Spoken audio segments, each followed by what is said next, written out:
further revolutionary reforms would, of course, include a single-payer healthcare system, as is done in Cuba, and which some of you may be familiar with, those of you who saw Michael Moore's documentary called Sicko, in which actually he actually covered people who had insurance in the United States but could not get the treatments that they needed. And so, of course, Michael Moore took them on a boat and went to Havana, and they were all given medicines that would last for years because they were going back to the United States. As far as how all of this is to be governed, that's going to really be up to workers. But there are very many examples in history, starting, say, with the Russian Revolution, in which workers around the city would found factory councils, or Soviets, as they were called, and there would then be a networking of successively higher levels of Soviets. So you could go from the factory Soviet to the citywide Soviet, okay, to the province or state Soviet, you know, and the national Soviet. That's an example anyway. So in other words, involving workers starting at the workplace.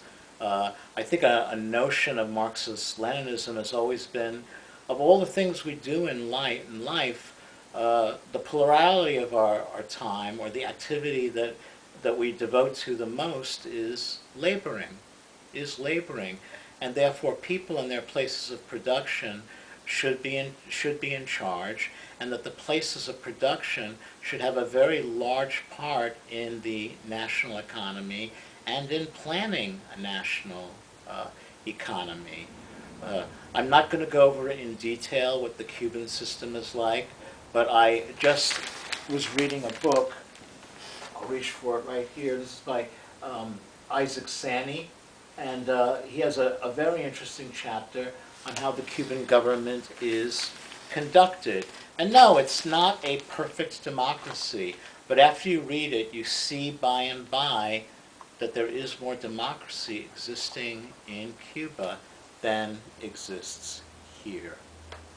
So in any event, I have probably left out some important elements. One of the platforms here in the Socialist Action Program is the eventual calling of a National Congress of Labor, which at this time seems to be unimaginable because unfortunately workers and unions are under the hegemony of corrupt union bureaucrats who absolutely support the two-party system. And so as to the future goes, we anticipate that as the crisis worsens, and we do think the crisis will worsen, there will be more and more breakaway unions. There will be more and more workers who break away from their own corrupt unions and form new ones. And all of this presupposes very good, charismatic characters, really, leaders emerging to make things better for us all. So that gives you a taste. I realize that I always, when I make these remarks before more middle-class activists, oh, that's impossible, that's impossible, that's impossible. But what we're really faced with now is we have to do the inconceivable, what seems to be the inconceivable to many people, and to establish a state that is on its way transitionally to socialism and is really dedicated to human welfare, creature welfare, planet welfare, and all the rest.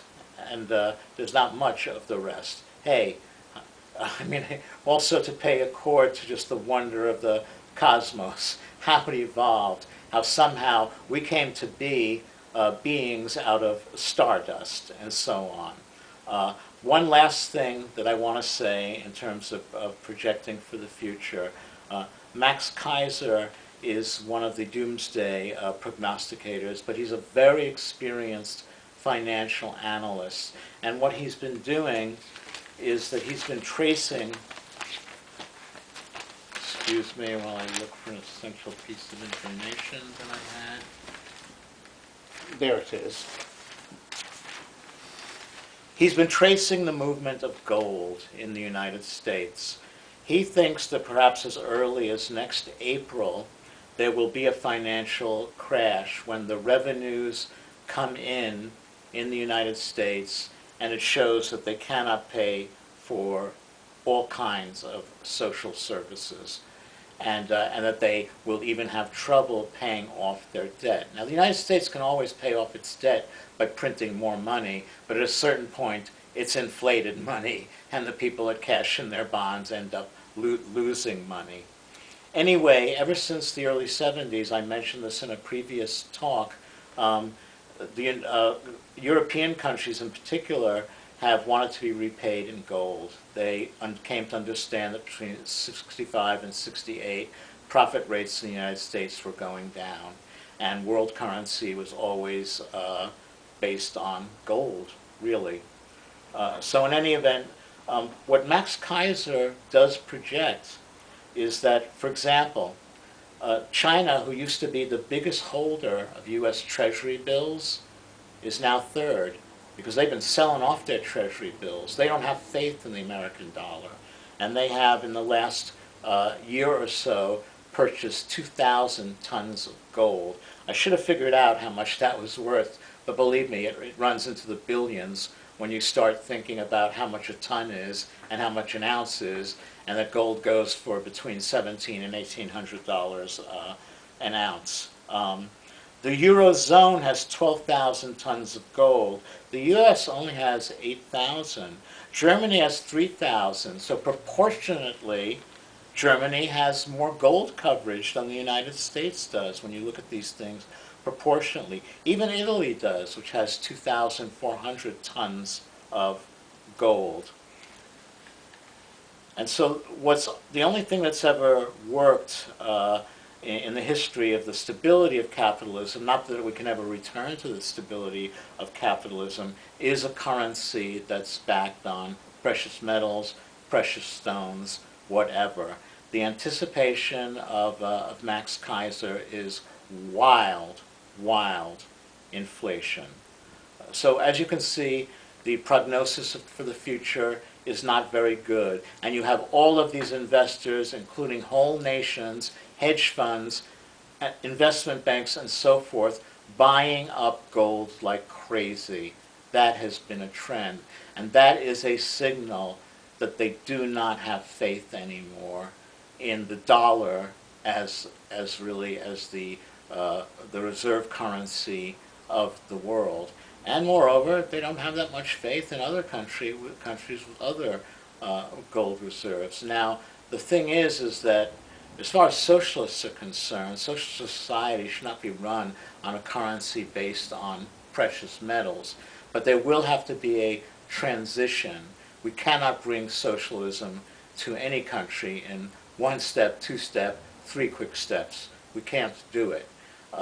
Once we overthrow a capitalist government and actually overthrow large-scale capitalism, we don't necessarily have anything against there being small businesses at all. Human beings have always engaged in a certain amount of market behaviors, but the kind of market behaviors have really more resembled the flea markets of today than the market activity of today in big trading. So in any event, I do hope that this presentation has been useful to people, and I will look forward to any response that I may get from this broadcast. Thank you for your ears. Thank you for listening, and let's fight on for a far, far, far better world. We deserve so much more than we get, and it really can be gotten. Always remember that the two richest billionaires in the world hold more wealth than the bottom half of the entire U.S. population. That is obscene. That is something that has to come to an end. And I don't just mean a redistribution of wealth. I mean a redistribution of social activity whereby people become educated and